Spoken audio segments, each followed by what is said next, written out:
नमस्कार, लोकतंत्र देख रहे हैं आप। मैं हूं आपके साथ नेहा दुबे। आज संसद के दोनों सदनों में विपक्षी दलों ने महंगाई, ईंधन और एलपीजी सिलेंडर की बढ़ती कीमतों को लेकर चर्चा कराने की मांग की, लेकिन राज्यसभा के चेयरमैन एम वेंकैया नायडू ने विपक्ष की मांग को खारिज कर दिया, जिसकी वजह से राज्यसभा की कार्यवाही 2 बजे तक के लिए स्थगित करनी पड़ी। वहीं लोकसभा में भी इसी मांग को लेकर विपक्ष ने विरोध किया। इससे पहले गांधी प्रतिमा के पास भी विरोधी दलों ने ईंधन और गैस की बढ़ती कीमतों को लेकर प्रदर्शन किया। एक दिन पहले भी विपक्ष ने महंगाई के मुद्दे पर दोनों सदनों में अपना विरोध जताया था।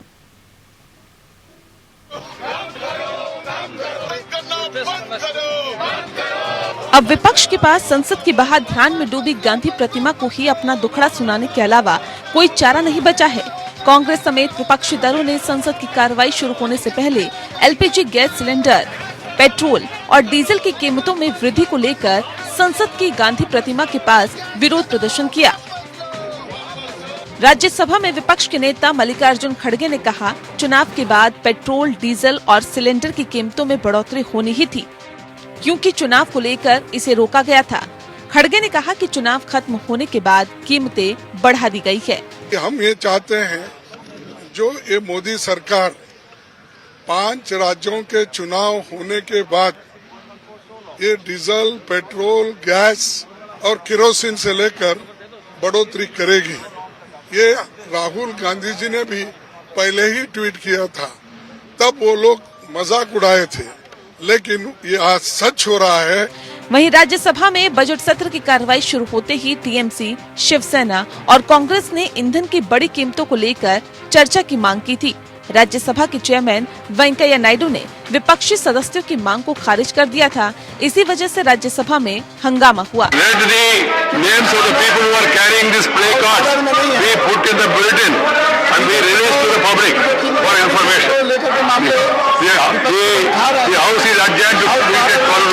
टीएमसी के सांसद डोला सेन, कांग्रेस सांसद शक्ति सिंह गोहिल और केसी वेणुगोपाल ने राज्यसभा में पेट्रोल, डीजल की एलपीजी की बढ़ती कीमतों के मुद्दे पर चर्चा करने के लिए नियम 267 के तहत निलंबन नोटिस दिया था।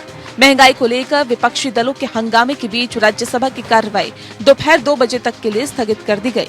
वहीं लोकसभा में भी कांग्रेस सांसद मनिकम टैगोर ने एलपीजी सिलेंडर की कीमत में अचानक बढ़ोतरी के बारे में चर्चा करने के लिए स्थगन प्रस्ताव दिया था। सदन की कार्रवाई शुरू होने पर लोकसभा अध्यक्ष ओम बिरला ने शहीद भगत सिंह, राजगुरु और सुखदेव के बलिदान को याद किया और सदन ने कुछ पल मौन रखकर उनके प्रति श्रद्धांजलि अर्पित की। इसके बाद अध्यक्ष ने प्रश्नकाल शुरू करने का निर्देश दिया। इस पर कांग्रेस, तृणमूल कांग्रेस समेत विपक्षी सदस्यों ने ईंधन की कीमतों में वृद्धि एवं महंगाई का मुद्दा उठाया और आसन के समीप आकर नारेबाजी करने लगे। अध्यक्ष महाराज सभा पटल पर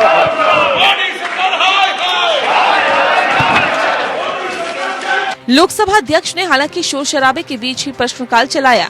इस दौरान सदस्यों ने इस्पात, रेल, कपड़ा, पृथ्वी विज्ञान मंत्रालय से जुड़े पूरक प्रश्न पूछे और संबंधित मंत्रियों ने इनके जवाब भी दिए। लोकसभा अध्यक्ष ने विपक्ष के विरोध करने पर नसीहतें भी दी। सदन आपका है, आपने चुनकर भेजा है। आप इन विषयों पर भी बुनियादी सवाल उठाना चाहते हैं तो आप सीट पर जाएं। आप इस विषय पर सीट पर जाएं। मैं आपको इस बुनियादी सवाल पर भी आपको मौका दूंगा, लेकिन सदन को नियोजित तरीके से स्थगित कराना ये हमारी संसदीय परंपराओं के अनुसार नहीं है। आप नियोजित तरीके से सदन को स्थगित कर जिस तरीके का व्यवहार कर रहे हैं, आचरण कर रहे हैं, ये उच्च सदन की मर्यादा नहीं है। लोकसभा अध्यक्ष ने दोपहर 12 बजे तक के लिए सदन की कार्रवाई स्थगित कर दी। वहीं सरकार रूस और यूक्रेन के युद्ध को महंगाई के लिए जिम्मेदार ठहरा रही है।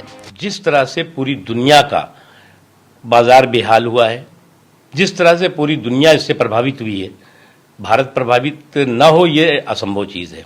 80% से ज्यादा ऑयल जो है वो हमें बाहर से लेना पड़ता है और उसका इम्पैक्ट आज युद्ध की वजह से, यूक्रेन युद्ध की वजह से आज जहां पूरी दुनिया प्रभावित हुई है, अब 20% से ज्यादा यूके में बढ़ा है, 20% से ज्यादा यूएस ने बढ़ा, इसी दौरान बढ़ गया है।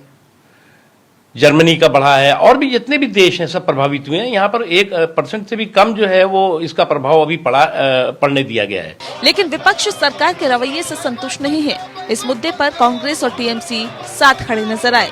तृणमूल कांग्रेस की तरफ से हमने मांग की थी कि इस पे चर्चा हो कि क्या कारण है भारत सरकार बार बार डीजल, पेट्रोल और गैस सिलेंडर का दाम बढ़ा रही है, पर उस चर्चा को कल अलाउ नहीं किया गया। आज भी ऑपोजिशन पार्टीज ने इसको उठाया, आज भी अलाउ नहीं किया गया। पर मेरा ये मानना है क्योंकि सरकार के पास कोई जवाब नहीं है, और जवाब नहीं है इसीलिए वो चर्चा होने नहीं दे रहे। अगर ये चर्चा होती तो ये बात बिल्कुल देश के सामने आ जाती कि ये जो बार बार दाम बढ़ाया जा रहा है ये एक तरह का लूट है। वहीं बीजू जनता दल के सांसद भी महंगाई और ईंधन की कीमतों में बढ़ोतरी को लेकर मोदी सरकार को घेरते हुए नजर आए। देखिए, हम तो पहले से ही मानते हैं कि ये जो प्राइस रेज हुआ है जिसके वजह से इन्फ्लेशन बढ़ा है, सब चीजों में बढ़ा हुआ है, तो इसमें मिडिल क्लास हुआ और जो गरीब तबके के लोग हैं, महिलाएं हैं, ये सबसे ज्यादा अफेक्टेड हैं। तो इसमें मेरे ख्याल में जो स्टेट गवर्नमेंट से ज्यादा सेंट्रल गवर्नमेंट को जो एक्साइज ड्यूटीज में बहुत बढ़ोतरी हुआ है उसको तो कम करना चाहिए। मंगलवार को भी विपक्ष ने सदन के दोनों सदनों में महंगाई और ईंधन के दामों में बढ़ोतरी पर अपना विरोध जताया था। वहीं कांग्रेस के कार्यकर्ता संसद के बाहर सड़क पर भी महंगाई को लेकर लगातार प्रदर्शन कर रहे हैं। Bureau report, APN.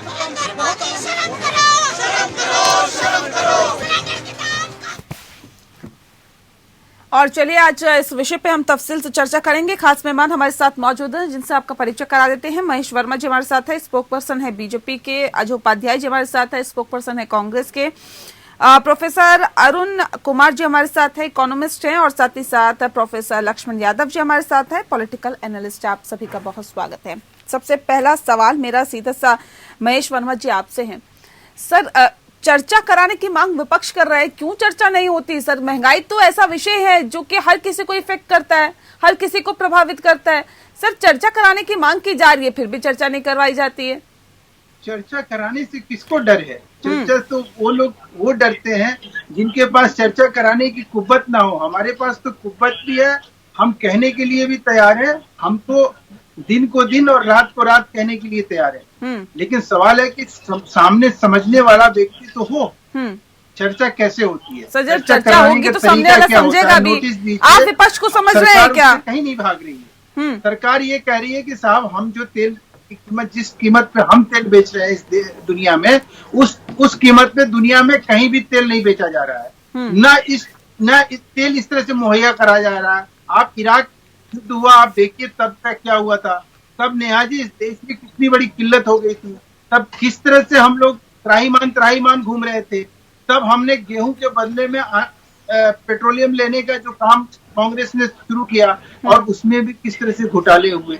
ये देश जो है इस तरह से, जैसे हम समझ रहे थे कि हमारी चुनौती क्या है, और उस चुनौती को ध्यान में रखते हुए हमने जो मैनेजमेंट किया, आज उसका कहीं परिणाम है। और देश के सर, महंगाई बढ़ रही है लेकिन आप अपनी पीठ थपथपा रहे हैं। अजय उपाध्याय जी, अभी आपने सुना महेश जी को। ठीक है सर, मैं लौटती हूँ फिर आपके पास। अजय जी, आपने सुना महेश जी कह रहे हैं कि अंतर्राष्ट्रीय स्तर पर अगर हम देखें तो दिक्कतें बहुत है, लेकिन उसके बावजूद भी हम तो बहुत हद तक कंट्रोल कर रहे हैं। सरकार बहुत बेहतर काम कर रही है, भले ही महंगाई बढ़ रही हो, लेकिन बता रहे हैं कि काम में कोई कमी नहीं है, काम बहुत बेहतर हो रहा है। कहावत सुना है ना महेश वर्मा जी, जरूर सुने होंगे, नाचे ना आवे आंगन टेढ़ा। जब खुद नाचने नहीं आ रहा है, कोई सिस्टम नहीं है, आर्थिक स्थिति इनकी खत्म हो गई है और आर्थिक प्रबंधन भी इनको नहीं समझ में आ रही है, तो दूसरे पर आरोप प्रत्यारोप खेलते हैं। जो खेलने का काम इनका सीनियर नेता भी करता है, महेश भाई भी कर रहे हैं। इस सच्चाई को ये भी स्वीकारते हैं, पेट्रोल पंप पर ये भी जाते होंगे, सब्जी खरीदने ये भी जाते होंगे, दाल ये भी खाते होंगे, पेट्रोल ये भी भरवाते होंगे। और जो कहानी है पूरे देश में एक मध्यम वर्ग का, उस हाल को ये भी जानते होंगे। अलग बात है कि राज परिवार के हैं, और मोदी जी के साथ जितने लोग हैं आजकल राज परिवार वाले ही हैं, इसलिए वो सामान्य आदमी की भाषा को समझते नहीं है। महंगाई, जब भी हम मोदी सरकार और भाजपा सरकार की बात कर रहे हैं, जुबान पे आ रही है, तो देश के लोगों का खाली जेब कहीं न कहीं हाथ चला जाता है कि कैसे उनके जेब को खाली करने का सरकार काम कर रही है। मोदी जी एक तरफ तो आमदनी लोगों की घट गई और दूसरी तरफ महंगाई की डबल मार हो गई। गगनचुंबी महंगाई और जिस तरह से आपने नारा दिया था 6 दिनों का, क्या यही अच्छा दिन है? ठीक है, आप वोट में जीत जाते हैं, चुनाव प्रबंधन में जीत जाते हैं, आपकी अपनी कुछ चीजें हैं जो नैरेटिव है, वो नैरेटिव आपका हो सकता है कि पब्लिक कई बार समझ जाती है, मार्केटिंग अच्छा करते हैं, जैसा कि आप बोलते सच्चाई हैं। को तो हमको समझना पड़ेगा कि सामान्य जीवन कैसे लोगों का चलेगा यदि इतनी महंगाई होगी। अभी उन्होंने बताया कि इंटरनेशनल मार्केट का पेट्रोल और डीजल जो बढ़ा है, $108 प्रति बैरल जब डीजल इंटरनेशनल मार्केट में 2014 में था, तो हम 71 रुपए और 57 रुपए, 71 रुपए पेट्रोल, 57 रुपए डीजल हम देते थे। 108 रुपए इंटरनेशनल मार्केट में जब $108 प्रति बैरल जब अब आया, तो ये क्या दे रहे हैं सबको पता है। तो भाई एक्साइज ड्यूटी क्यों नहीं कम कर रहे हैं? 3 गुना एक्साइज ड्यूटी क्यों किए हुए हैं? अभी भी एक्साइज ड्यूटी कांग्रेस के समय के हिसाब से लगा दे तो पेट्रोल और डीजल पर 25-26 रुपए हर आदमी को राहत मिल जाएगा। ठीक है अरुण जी, सवाल इस बात, मैं आती हूँ सर, मैं आती हूँ फिर आपके पास। प्रोफेसर अरुण कुमार जी भी हमारे साथ जुड़े हुए हैं। अरुण जी, सवाल इस बात को लेकर, जिस बात का जिक्र अभी कांग्रेस के प्रवक्ता कर रहे थे, कह रहे एक्साइज ड्यूटी घटा दिया जाए तो जाहिर तौर पर लोगों को राहत मिलेगी, पेट्रोल और डीजल के दाम कम हो जाएंगे। नाच न जाने आंगन टेढ़ा की कहावत इन्होंने कहा कि बिल्कुल सटीक साबित होती है भारतीय जनता पार्टी पर। क्या सर वाकई आपको लगता है कि भारतीय जनता पार्टी की, केंद्र सरकार की रीति नीतियां ऐसी हैं जिसकी वजह से महंगाई बढ़ रही है, या फिर आपको लगता है जिस बात का जिक्र अभी महेश जी कर रहे थे कि अंतर्राष्ट्रीय लेवल पर हालात कुछ इस तरह से है कि फिर भी भारत की जो सरकार है काफी हद तक पेट्रोल, डीजल और महंगाई पर काबू करने में अपनी नीतियों की वजह से कारगर साबित हो रही है? क्या आपको लगता है सर? देखिए, सबसे पहली बात तो ये है कि अभी जो यूक्रेन और रूस का युद्ध तो अभी शुरू हुआ है, और फरवरी से पहले का जो डेटा है उसमें भी जो होलसेल प्राइस इन्फ्लेशन है वो 12-13-14% पे चल रहा है। पिछले 11 महीनों से वो 10% से ज्यादा चल रहा है। तो यानी सिर्फ यूक्रेन और रूस के बीच का जो युद्ध हो रहा है उसकी बात सिर्फ नहीं है। दूसरी बात यह है कि जो अभी मार्च में युद्ध तेज हुआ है जिसपे पेट्रोलियम के दाम बढ़े हैं, उसका असर तो आगे आने वाले समय पर होगा और वो और भी ज्यादा महंगाई तेज हो जाएगी उस समय। तीसरी बात यह कि क्योंकि होलसेल प्राइस इंडेक्स जो है वो तेजी से बढ़ रहा है, तो उसके चलते कंज्यूमर प्राइस इंडेक्स भी बढ़ जाएगा, जो कि सिर्फ अभी 6% की रफ्तार से वो भी आगे चल के और तेज हो जाएगा। क्योंकि जब पेट्रोलियम गुड्स के दाम बढ़ेंगे तो वो क्योंकि बेसिक आइटम है तो सब चीजों में इस्तेमाल होता है, वो ट्रांसपोर्ट में इस्तेमाल होता है, फर्टिलाइजर में इस्तेमाल होता है, वो डीजल पंपिंग में इस्तेमाल होता है, तो बाकी सब चीजों के भी दाम आगे चल के बढ़ जाएंगे। अब सवाल उठता है कि जो हमारे पेट्रोलियम के पदार्थ हैं उनके दाम किस प्रकार से निर्धारित होते हैं। तो उसके 3 हिस्से आप मान लें। पहला हिस्सा तो जो कच्चा तेल है उसके दाम क्या है, दूसरा हिस्सा है कि प्रॉफिट कितना है हमारी कंपनियों का, और तीसरा टैक्स कितना है। तो हमारे यहाँ टैक्स बहुत बढ़ा दिया गया। जब 2020 में जब कच्चे तेल के दाम कम हुए थे उस समय जो हमने अपना टैक्स बढ़ा दिया, एक्साइज ड्यूटी बढ़ा दी, उसके साथ जो स्टेट है उनका वैट बढ़ गया, तो टैक्स का जो कंपोनेंट करीब आधा है। तो अगर हमें 2 ऑप्शन है कि अगर कच्चे तेल के दाम बढ़ते हैं तो अगर हम अपना टैक्स कम कर दें तो वो दाम नहीं बढ़ेगा, अगर हम टैक्स नहीं कम करेंगे तो जो दाम बढ़ जाएगा। और इस समय क्योंकि हमारा जो कलेक्शन है जीएसटी का वो बहुत तेज है, तो सरकार के आंकड़े बता रहे हैं कि पिछले 6 महीनों से 1.3 लाख से ऊपर है, तो पहले 1.1 लाख करोड़ होता था। इसी तरह कॉर्पोरेट टैक्स कलेक्शन बहुत तेज है, क्योंकि जब कॉर्पोरेट टैक्स कलेक्शन आता है कॉर्पोरेट सेक्टर से, और आरबीआई का जो सैंपल है 1500 कंपनियों का वो दिखा रहा है उनका प्रॉफिट 24% बढ़ रहा है, तो इसलिए वहां पे कलेक्शन में तेजी आ गई। अभी सरकार ने कहा कि अब रिवाइज्ड एस्टिमेट से भी 1 लाख करोड़ रुपया अतिरिक्त डायरेक्ट टैक्स मिला है, तो डायरेक्ट टैक्स भी बढ़ गया, इनडायरेक्ट टैक्स भी बढ़ गया। तो इस समय हम अपने जो बुनियादी आइटम है जैसे एनर्जी है उसके अगर जो टैक्स कम कर देंगे तो हमारा इन्फ्लेशन कम हो जाएगा। बिल्कुल बिल्कुल, ये बहुत महत्वपूर्ण चीज आपने कही है सर। मैं एक बार इस पर रिएक्शन ले लेती हूँ अरुण जी, फिर मैं आपका रुक करूंगी, और साथ ही साथ यादव जी भी हमारे साथ जुड़े हुए हैं। महेश जी, अब सवाल इस बात को लेकर, यही बात कांग्रेस की तरफ से की जा रही है, यही हमारे इकोनॉमिस्ट कर रहे हैं, और यादव जी का मैं रुक करूं उससे पहले आपसे रिएक्शन ले लेती हूँ इस पर कि एक्साइज ड्यूटी अगर आप टैक्सेस कम कर देंगे तो जाहिर तौर पर जो महंगाई है उससे राहत लोगों को मिलेगी। क्या नहीं लगता केंद्र सरकार को इस ओर भी कदम उठाना चाहिए? कांग्रेस तो कह रही है चुनाव खत्म महंगाई शुरू, ये पहले से ही कांग्रेस पार्टी आकलन करके बैठी थी कि जैसे ही नतीजे आएंगे उसके बाद देखिएगा महंगाई बढ़ जाएगी। राहुल गांधी भी पहले कह चुके थे और आपने सटीक वैसा ही कर दिया। सवाल यही है कि क्या वाकई अब सरकार को इस ओर भी सोचना चाहिए, जिस बात का जिक्र अरुण जी कर रहे थे कि अगर टैक्सेस को कम कर दिया जाए केंद्र सरकार की तरफ से तो महंगाई कम होगी, और क्या लोगों को राहत देने के लिए इस कोरोना काल से अभी हम पूरी तरह से निपटे भी नहीं हैं, लोगों को के पास रोजगार भी नहीं है, उससे पहले महंगाई का ये डबल अटैक, इससे लोग और ज्यादा परेशान हो रहे हैं। राहुल गांधी पहले ही कह चुके थे कि चुनाव खत्म और महंगाई शुरू, ऐसे ही होने वाला है, और सटीक वैसा ही आपने कर दिया। तो क्या राहुल गांधी बिल्कुल सही भविष्यवाणी कर रहे हैं? नेहा जी, हमारी जो सबसे बड़ी दुश्वारी थी ना इस देश में, इस हकीकत को दुनिया जानती है और हम भी जानते हैं कि किस तरह से जो है देश में जो है पेट्रोलियम हमेशा एक चुनौती रही है, और इसको कहीं प्रधानमंत्री भली भांति जानते थे। 2014 में जब वो जैसे ही वो सत्ता में आई, बीजेपी ने सबसे पहले इसी पर काम करना शुरू किया। उसका नतीजा क्या हुआ कि रतन जोत पौधे या जो ये इथेनॉल का प्रयोग हुआ या सीएनजी को बढ़ावा देना या इलेक्ट्रिकल गाड़ियों के लिए जो है इंफ्रास्ट्रक्चर तैयार करना, ये सारी चीजें हम ध्यान में रखें। इसलिए नहीं कि युद्ध होगा यूक्रेन और रूस का, इसलिए हमें इस देश के लिए कुछ करना है। हम पहले दिन से ये दृढ़ संकल्पित थे कि हम जो इंपोर्ट करते हैं 92-93%, उस इंपोर्ट को कम करना है, और उसका नतीजा ये हुआ कि आज हम 70% के आसपास आ गए। तो हम उसको कमतर करने में सफल रहे हैं, ये हमारी सफलता है, और ये 7 साल में हम इसको करने में सफल रहे हैं। ठीक है सर, मैं एक सवाल यहाँ पे यादव जी से करूं, फिर मैं आपका रुख करती हूँ। सर यादव जी, जिस बात का जिक्र अभी महेश जी कर रहे हैं, क्या वाकई इसे सफलता की तरह देखे क्या? नहीं, एक होता है ना, हम तो भाषा पढ़ते पढ़ाते हैं, अर्थशास्त्र तो मुझसे बेहतर अरुण सब बैठे हुए वो बता ही दिए, लेकिन भाषा पढ़ने का अर्थ ये होता है ना कि कई बार जो हम कन्विंस जिस तर्क से नहीं होते उसको लेकर कन्विंस करना पड़े तो लहजा बड़ा अजीब सा हो जाता है। असल में ऐसा नहीं है। देखिए, एक तर्क ये, सत्ता हमेशा अपने पक्ष में तर्क गढ़ती है।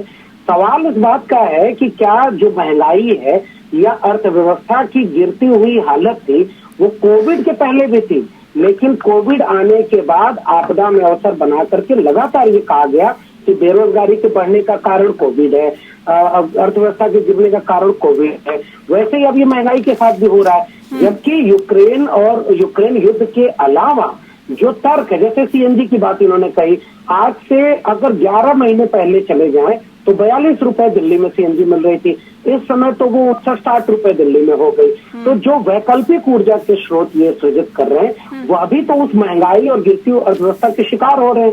इसलिए महंगाई पर कोई ठोस रणनीति न होना, सेंट्रल से लेकर के स्टेट गवर्नमेंट की टैक्सेशन की पॉलिसी, ये सब कुछ ये कह रही है कि पूंजी को कारपोरेट घरानों के बीच संकेंद्रित करने का यह सत्ता का एक राजनीतिक ढांचा है, आर्थिक ढांचा है। और इस ढांचे में हमेशा ये होगा कि जब आप मुनाफा केंद्रित नीतियां बनाएंगे तो जन विरोधी नीतियां वो स्वतः होंगी, और उसका असर फिलहाल यहाँ पर दिख रहा है। इसलिए मुझे नहीं लगता कि सत्ता के पास कोई ठोस तर्क है।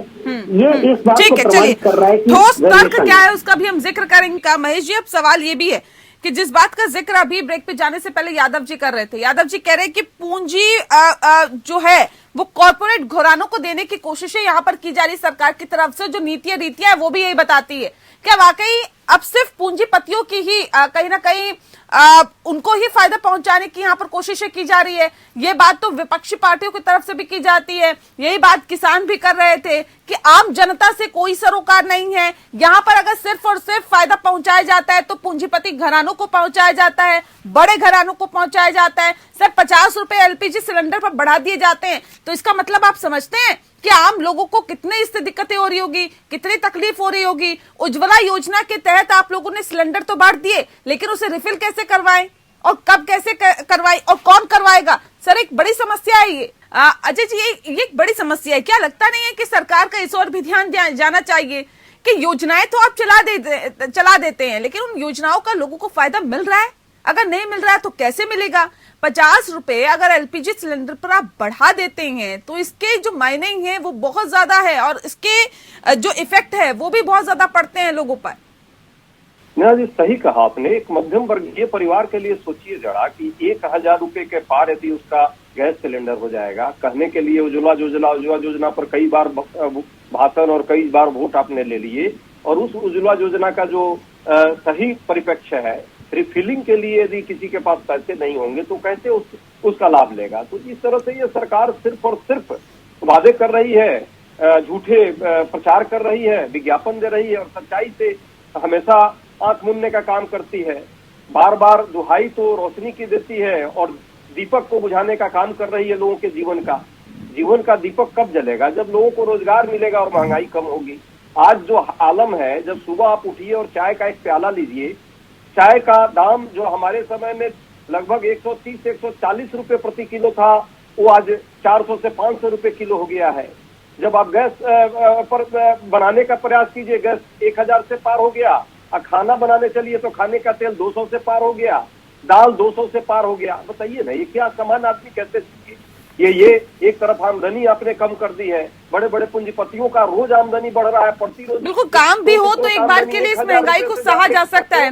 अरुण जी, जिस बात का जिक्र अभी कर रहे हैं अजय जी, देखिए आज जो दौर है, महंगाई अपने आप बढ़ती जा रही है, अपने चरम पर पहुंचती जा रही है, लेकिन लोगों के पास काम धंधा नहीं है। सर, कोरोना ने कहीं ना कहीं कमर तोड़ के रख दी थी।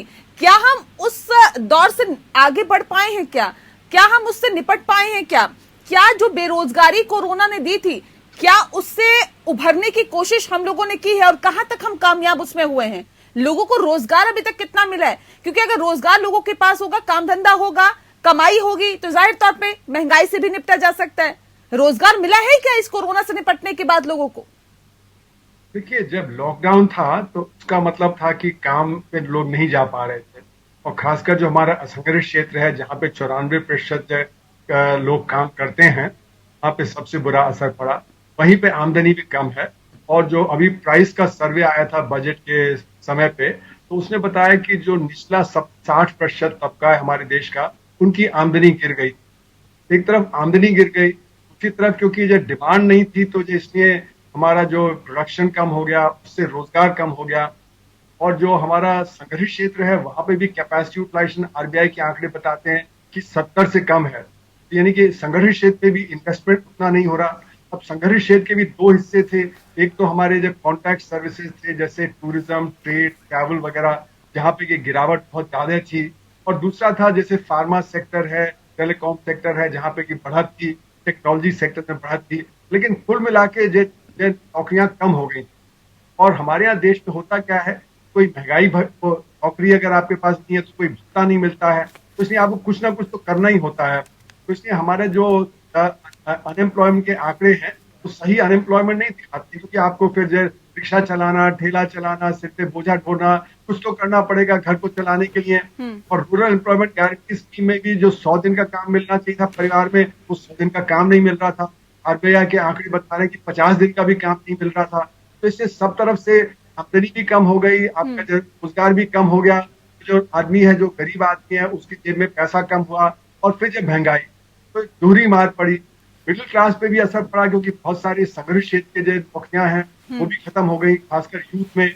अभी जो डेटा आया है 25 साल का, वो दिखा रहा है कि जितना शिक्षित यूथ नौजवान था, उसका उतनी ज्यादा है बेरोजगारी। यानी कि जो अनपढ़ था उस पर बेरोजगारी कम, जो ज्यादा पढ़ा हुआ ग्रेजुएट था उस पर 25-30% की बेरोजगारी।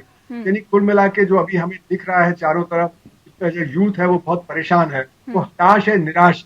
वो अपना परिवार नहीं चला पाता, परिवार में कुछ कॉन्ट्रीब्यूट नहीं कर पाता। एक तरफ नौकरी नहीं है, दूसरी तरफ ये, तो कुल मिला के हमारा कंज्यूमर कॉन्फिडेंस गिर गया है। तो आरबीआई के आंकड़े हैं वो बताते हैं कि कंज्यूमर कॉन्फिडेंस गिर के जो 105 की लेवल पर था जनवरी 2020 में, वो सिर्फ 60 के लेवल पे आ गया था। तो कंज्यूमर कॉन्फिडेंस जब नहीं होगा तो कंजम्पशन कम होगा, कंजम्पशन कम होने से डिमांड कम होगी, डिमांड कम होने से कैपेसिटी यूटिलाइजेशन कम होगी, तो इन्वेस्टमेंट कम हो जाएगा, ग्रोथ कम हो जाएगी, नौकरी बननी कम हो जाएंगी। तो कुल मिला के हम वो परेशानी के दौर से गुजरे हैं। और अब ये युद्ध आ गया है, तो इससे आने वाले महीनों में और परेशानी बढ़ जाएगी।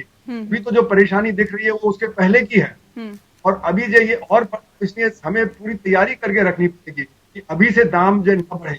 अगर दाम अभी से बढ़ने शुरू हो गए तो आगे चल के और ज्यादा तेज जाएंगे, उस समय और दोहरी मार पड़ेगी। तो अभी हम अपना टैक्स काट दें, इनडायरेक्ट टैक्स काट दें, डायरेक्ट टैक्सेस से सरकार की तरफ से जाहिर तौर पे कुछ कदम उठाने चाहिए। सर, बहुत अच्छी बात आपने कही है। महेश वर्मा जी, जिस बात का जिक्र अभी अरुण जी कर रहे थे, यूथ हताश है, परेशान है, ये आपने बेहतर तरीके से सुना होगा।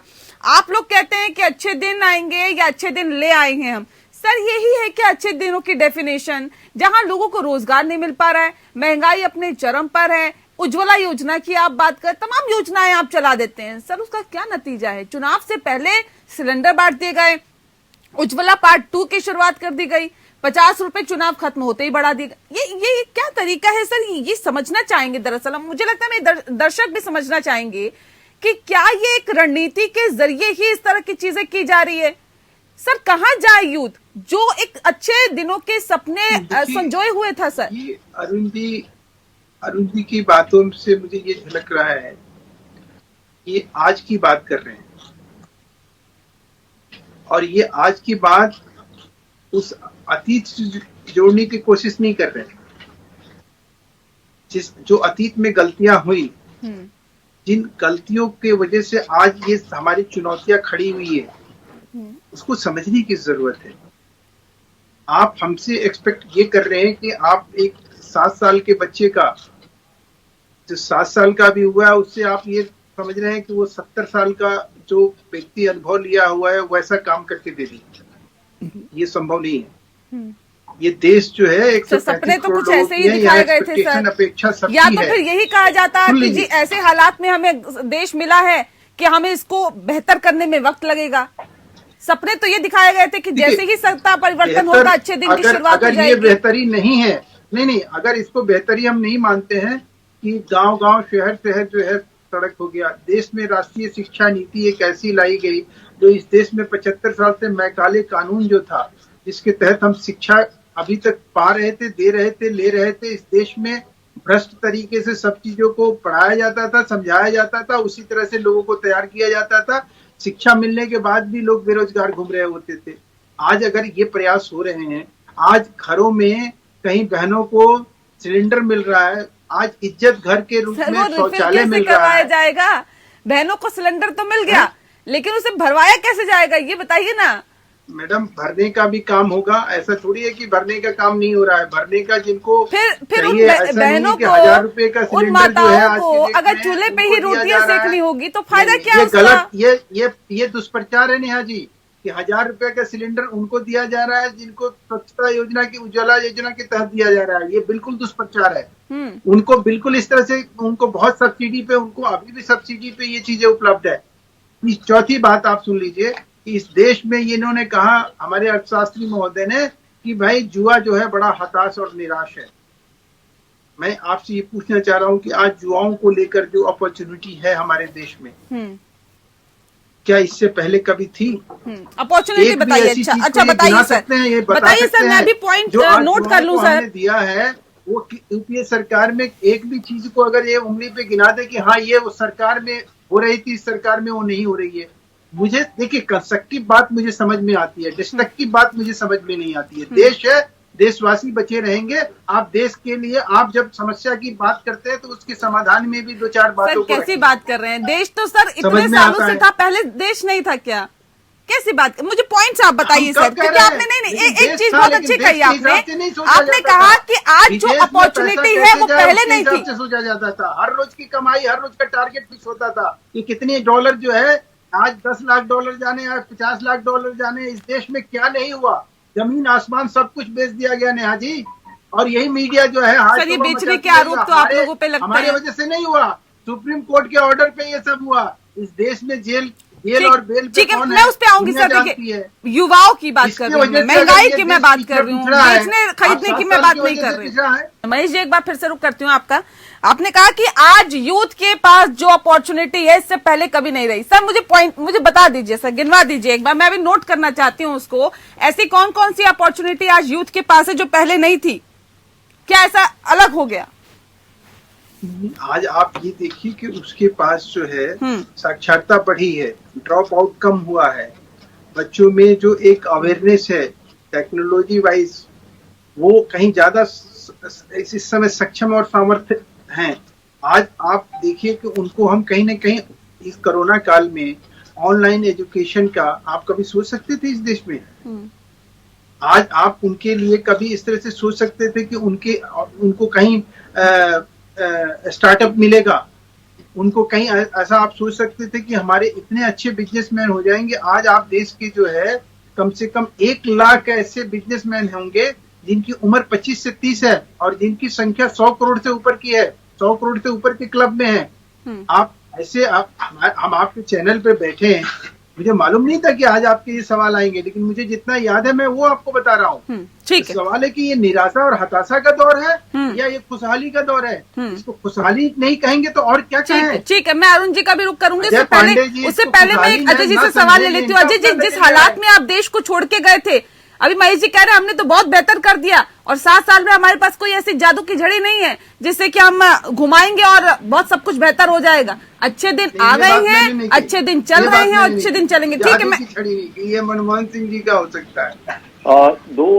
2000 से यदि जोड़ दें हम तो लगभग 13 साल 14 साल तो भाजपा की ही सरकार है। 13 साल तो रही है, वाजपेयी जी की सरकार रही 2 टर्म, मोदी जी की दूसरी टर्म। 2014 से जोड़िए ना सर। यदि 2020 से मैं जोड़ रहा हूँ, 2020 से जोड़ रहा हूँ, यदि 20 से भी जोड़ लें यूपीए की सरकार और इनकी सरकार और मोदी जी वाजपेयी जी की, तो सबने देखा।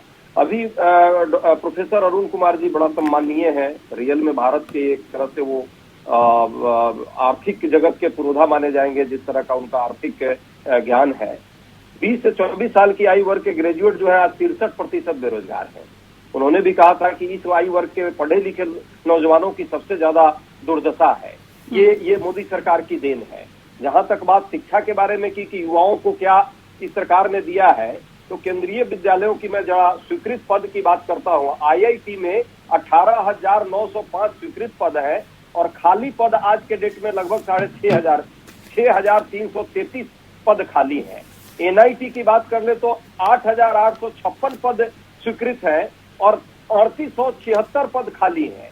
उसी तरह आईआईएम की भी बात कर ले जो सबसे सर्वश्रेष्ठ मानी जाएगी, 11,048 जो है पद स्वीकृत है और खाली है 400 से ज्यादा। उसके अलावे जिस तरह से 2 करोड़ का नारा देकर के 8 साल में 16 करोड़ नौकरी देने का वादा यह सरकार करती थी, आज जो है नोटबंदी और कोविड के दौरान में जो है लगभग 12 करोड़ 20 लाख लोगों की नौकरी इसमें छीन ली है। आज पुराने स्थिति में आने में 45 साल से ज्यादा की बेरोजगारी दर 7.9% की बेरोजगारी दर है। और आप बात कर रहे हैं कि अच्छे दिन आ गए। अरे भाई कौन सा अच्छा दिन है? ऐसे अच्छे दिन की जरूरत नहीं है। इस देश को यदि अच्छे दिन देना है तो पुराने दिन को ही दे दीजिए, कम से कम उसी से हम लोग जी लेंगे, इस देश के नौजवान जी लेंगे। ठीक है, इस तरह का दिन मत दिखाइए। और जहां तक बात बेचने की थी, कौन सा चीज आपने छोड़ा महेश भाई? अब तो मुझे लगता है ठीक है महेश जी, मैं आपका रुख करूंगी, लेकिन उससे पहले अरुण जी, ठीक है अरुण जी, सकता है ठीक है, उससे भी कुछ आपको विनिवेश करने का और विनिवेश के माध्यम से पैसा लाने बहुत बेहतर तरीके से भी अजय जी ने आंकड़े पेश कर दिए अरुण जी, और ये बता दिया कि कहां पर कितने पद खाली पड़े हैं। लेकिन महेश जी को लगता है कि ये जो वक्त चल रहा है खुशहाली का वक्त चल रहा है, यूथ हताश और निराश नहीं है। देखिए, ऐसा है कि हमारे देश में करीब 150 लाख बच्चे हर साल जॉब मार्केट में आते हैं और उसमें जो संगठित क्षेत्र के जो नौकरियां बनेंगी वो मुश्किल से 2-3 लाख। तो वो महेश जी ठीक बोल रहे हैं कि 1 लाख लोग काम कर सकते हैं जो अच्छे काम कर रहे हैं या जो स्टार्टअप वगैरह में जा रहे हैं। लेकिन देखिए, वो तो उनकी संख्या 150 लाख में महज 2%, 3% है। बाकी 97% है वो असंगठित क्षेत्र में जा रहे हैं, जहाँ पे कि हताशा और निराशा है, जहाँ पे नौकरी नहीं मिल रही है, जहाँ पे कि आपको जो बोझा ढोना पड़ रहा है, सिर पे बोझा है या रिक्शा चलाना पड़ रहा है। तो हम आईआईटी के जो ग्रेजुएट्स हैं या आईएम के ग्रेजुएट्स हैं, उनके अनुसार ये नहीं कह सकते कि सब कुछ ठीक है सारे यूथ के साथ। यूथ के लिए हमको स्टडी करना पड़ेगा कि असंगठित क्षेत्र के यूथ कहाँ जा रहे हैं, और उनकी संख्या हर साल 147 लाख बढ़ जाती है। और पहले का पुराना का बैकलॉग है, क्योंकि बहुत सारे लोग जिनको जो सही काम नहीं मिला, और अब जो है वो और ज्यादा बैकलॉग बढ़ रहा है। दूसरी बात शिक्षा की बात है, तो एसर की रिपोर्ट आती है हर साल, वो बताती है कि गांव के स्कूलों में 50% जो बच्चे हैं 5वीं जमात के, वो दूसरी जमात की पढ़ाई लिखाई नहीं कर पाते, गणित नहीं कर पाते, और वो ड्रॉप आउट कर जाते हैं 5वीं 8वीं के बाद। उनको कोई अच्छी नौकरी नहीं मिलेगी, वो तो सिर्फ बोझा ढो सकते हैं, क्योंकि वहां पे जो एजुकेशन का जो हमारा सिस्टम है वो बहुत बेढब है। जो नई शिक्षा नीति आई है उसमें भी हम फॉरेन यूनिवर्सिटीज वगैरह को इन्वाइट कर रहे हैं, यहाँ से कह रहे हैं कि आईआईटी वगैरह फॉरेन कैंपस बनाए। पहले अपनी शिक्षा तो हम सुधार लें। हमारे यहाँ जब फेक डिग्री रैकेट चलता है, हमारे यहाँ चीटिंग चलती है, तरह तरह से परेशानियां चलती है, पहले उसको संभाल लें। तीसरी बात मैं कहना चाहूंगा कि महेश जी ने कहा कि हमने जो 70 साल का जो बोझा है वो 7 साल में कैसे कवर करें। लेकिन अगर आप 2014 से रिकॉर्ड देखें तो तो 3 बार हमारी रेट ग्रोथ 8% हो गई और 8% से गिर के 3.1% हो गई पैंडेमिक के पहले। तो वो तो जो अभी 8% से 3.1% क्यों गिरी? जी जी इसलिए गिरी क्योंकि हमारे यहाँ डिमांड की कमी थी, वो परेशानी थी। फिर उन्होंने कहा कि हमको कुछ कंस्ट्रक्टिव कहना चाहिए, तो मैं कुछ कंस्ट्रक्टिव बातें भी बताना चाहूंगा कि हमारे जो रूरल एम्प्लॉयमेंट गारंटी स्कीम है, यहाँ पे भी 50 दिन से कम का काम मिल रहा है आरबीआई के मुताबिक। यहाँ पे कम से कम 100 दिन का काम तो दें। वो आपने देखा कि उसको 1.1 लाख करोड़ रुपए कर दिया था, उसको बजट पे 73,000 करोड़ रुपए कर दिया, जबकि उसको बढ़ा के कम से कम 2 लाख करोड़ करना चाहिए था। फिर जो अर्बन एम्प्लॉयमेंट गारंटी स्कीम शुरू करनी चाहिए। यहाँ पे अर्बन एरियाज में, शहरों में बहुत बेरोजगारी है, यहाँ पे हम जो काम कर सकते हैं। फिर शिक्षा और स्वास्थ्य के क्षेत्र में बहुत नौकरियां पैदा होती हैं, जैसे कि अभी बताया गया कि बहुत खाली पद है, लेकिन खाली पद के ऊपर अब और वहां पे रिक्रूटमेंट कर सकते हैं। स्वास्थ्य की तो जरूरत है ही। हमने देखा किस तरह से स्वास्थ्य का इंफ्रास्ट्रक्चर चरमरा गया था पैंडेमिक के दौरान, उसमें हम बढ़ोतरी कर सकते हैं। फिर हम लेबर इंटेंसिव प्रोजेक्ट शुरू करें, हम कैपिटल इंटेंसिव प्रोजेक्ट में इतना पैसा ना डालें। आज का जो सड़क निर्माण है, जो रेलवे निर्माण है, उसमें बड़े बड़े ट्रैक्टर, बड़े बड़े बुलडोजर इस्तेमाल होते हैं, वहां पे 5-10 लोग काम करते दिखते हैं। अगर उनको लेबर इंटेंसिव जब प्रोजेक्ट में उतना पैसा लगाया जाए, बहुत एम्प्लॉयमेंट जनरेट होगा और उससे फिर हताशा निराशा कम। बिल्कुल, हताशा और निराशा सर कम करने की जरूरत है। और अरुण जी ने बहुत बेहतर तरीके से बताया, समझाया कि कहाँ कहाँ पे कार्य करके इस हताशा और निराशा को कम किया जा सकता है। मैं महेश जी आपका जवाब लूंगी, लेकिन उससे पहले यादव जी, क्या वाकई आपको लगता है कि इन जगहों पर काम करने की जरूरत है, जिस बात का जिक्र अभी अरुण जी ने किया कि देखिए हताशा निराशा का दौर है, लेकिन महेश जी को लगता है कि खुशहाली का दौर चल रहा है? और क्या ये सरकार की प्रायोरिटी में नहीं है महंगाई को कम करना, बेरोजगारी को खत्म करना? यही वजह है कि विपक्ष को इस विषय पर बोलने का मौका नहीं दिया जा रहा, संसद में चर्चा करने का मौका नहीं दिया जा रहा। क्या वाकई आपको लगता है कि ये प्रायोरिटी नहीं है, सरकार की प्राथमिकता नहीं है? देखिए नेहा जी, आपने पहला सवाल तो ये किया कि प्रोफेसर अरुण कुमार ने जो सुझाव दिए हैं उससे सहमत असहमत होने की बात, तो उससे असहमत नहीं हो सकता। एक देश के सबसे बड़े अर्थशास्त्रियों में से जिनका नाम है, वो हमारे सामने सुझाव दे रहे हैं। अब ये अलग बात है कि उनके सुझावों को कितना माना जाए और वो कितना कारगर होते हैं सरकारी नीतियों के सामने, तो ये सरकार को तय करना, मैं उनसे सहमत हूँ। दूसरी बात ये कि जो हमारे सत्ताधीश पार्टी के प्रवक्ता हैं, वो तो वही बात बोलेंगे ना जो पार्टी लाइन है। लेकिन देखिए, हम लोगों का काम ये है कि हम किसी पार्टी या सरकार की तरफदारी के लिए बात नहीं करते। हम आपके सामने आते हैं तो वो सच दिखाने के लिए कि भाई नई शिक्षा नीति ने कोई क्रांतिकारी काम नहीं किया। मैं दिल्ली विश्वविद्यालय में हूँ और मैं ये 2-3 आंकड़े बता हूँ जल्दी जल्दी, क्योंकि वक्त बहुत कम होता है। दिल्ली विश्वविद्यालय के 10,000 शिक्षकों में से 6,000 शिक्षक ऐसे हैं जो एडहॉक बेसिस पर हैं, उनको आज तक परमानेंट नहीं किया गया। 7 साल क्या उसके लिए कम होते हैं। दिल्ली विश्वविद्यालय में अब जो न्यू एजुकेशन पॉलिसी इंप्लीमेंट हुई है, उसमें ड्रॉप आउट रेशियो बढ़ेगा, वर्कलोड घटेगा और क्रेडिट सिस्टम जो इंडोर्स किया गया है उसके जरिए अब नौकरियां कम होंगी। तीसरा आंकड़ा मुझसे लीजिए कि इस समय देश भर के विश्वविद्यालयों के तकरीबन 40% पोस्ट वैकेंट हैं। वैकेंट, जो बात अरुण जी ने कही ना कि वैकेंट पोस्ट तो एक बात है, दूसरी तरफ आप ये देखिए कि कैसे नौकरियां कम की जाएं, उसकी पॉलिसी मेकिंग है। Board of governors, graded autonomy, ये सब नई एजुकेशन पॉलिसी में है। इसलिए आप इसको कोई दुआ स्वप्न न दिखाएं। यह बिल्कुल नई शिक्षा नीति प्राइवेटाइजेशन की तरफ ले जाएगी। आखिरी बात कि कोई ऐसी खुशी कहाँ छिपी होती है जो जनता को नहीं पता होती, और सत्ता कहती है कि आप खुश हो। ये कैसी खुशी है? ये कैसी खुशी है महेश जी? ये मैं आपसे जवाब लूंगी सर, क्योंकि बहुत सारे सवाल इकट्ठे हो गए हैं। तो महेश जी, सीधा सा सवाल आपसे, जिस बात का जिक्र अभी अजय जी ने किया और बताया कि पद कहाँ कहाँ पर खाली है, सर क्यों उन्हें भरा नहीं जाता? क्योंकि अगर महंगाई बढ़ी है, लोगों के पास रोजगार होगा तो उस महंगाई का भी सामना किया जा सकता है।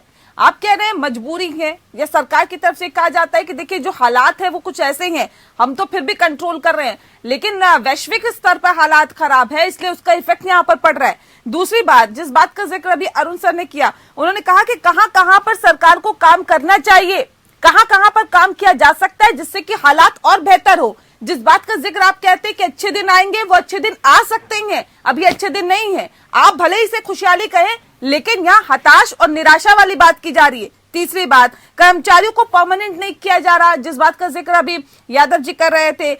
नौकरियां मिलनी चाहिए, लेकिन न्यू पॉलिसी जो आपकी आ रही है, जिस बात का जिक्र आप थोड़ी देर पहले कर रहे थे, उससे तो और कमी होने की बात कर रहे हैं। कह रहे हैं हम प्रोफेसर, हम समझते हैं, जानते हैं चीजों को, कि उससे और ज्यादा दिक्कतें आने वाली है। जल्दी से जवाब दीजिए। देखिए नेहा जी, खुशहाली इस बात की, हम ये नहीं कह रहे हैं, खुशहाली इस बात के, खुश इस बात के हैं कि इस देश में वैसे लोग नहीं, वैसी पार्टी की शासन नहीं थी, वैसे लोग रूलर नहीं थे, या वैसे लोगों के हाथ में ये सत्ता नहीं थी जो देश को 2014 से पहले, अगर सोचिए अगर कि वही स्थिति परिस्थिति होती और नेतृत्व अगर वो होता तो क्या होता। ये सोच के आदमी की रूह कांप जाती है कि अगर गलती से इस देश के प्रधानमंत्री राहुल गांधी होते तो वो टीका कब लगवा होते, कब लगवा रहे होते, वो टीका के बारे में क्या बोल रहे होते, इस देश के बारे में उनकी फिलॉसफी क्या होती। तो ये कहीं ना कहीं खुश इस बात से है कि हम देश में ऐसे प्रधानमंत्री हैं जो देशवासियों को अपनी सर्वोच्च प्राथमिकता देते हैं। वो कहते हैं कि यही लोग हैं जिनके लिए मुझे जीना मरना है। एक परिवार के लिए जीना मरने की बात वो नहीं करते हैं। तो सबसे पहले तो खुशहाली को यहाँ इंडोर्स कर लीजिए। दूसरी बात, आप दूसरे बात पे आ जाइए कि मैं बहुत लेमन, मैं अर्थशास्त्री अरुण जी की तरह नहीं हूँ, लेकिन एक बात जरूर मैं पूछूंगा कि 35 लाख करोड़ इस देश में एक साल के अंदर खर्चा हुआ, उसके ऊपर जो है आप अगर 25% एक्सपेंडिचर जो है और चीजों के ऊपर डाल दीजिए, बाकी जो 75% पैसा है उसमें सबसे बड़ा जो पैसा है वो एग्रीकल्चर सेक्टर में लगा है। और वहां का आप देखिए कि एग्रीकल्चर ने हमें किस तरह से सपोर्ट किया, किस तरह से एग्रीकल्चर ने इस कोरोना काल में भी हमारे जीडीपी को सस्टेन किया, और आज उसके बदौलत हम कहीं जिंदा है। तो ये हमारी दूरदर्शी नीति है, हमारे दूरदर्शी फैसले हैं, दूरदर्शी मैनेजमेंट है। इसको कहीं ना कहीं हमें क्रेडिट मिलना चाहिए, और इसी क्रेडिट का नतीजा है कि कभी हम हारते नहीं है। सर, आपकी दूरदर्शी नीति क्या है? कभी हम ऐसा नहीं सोचते को क्या मतलब, वो तो प्रेजेंट में जी रही है ना सर।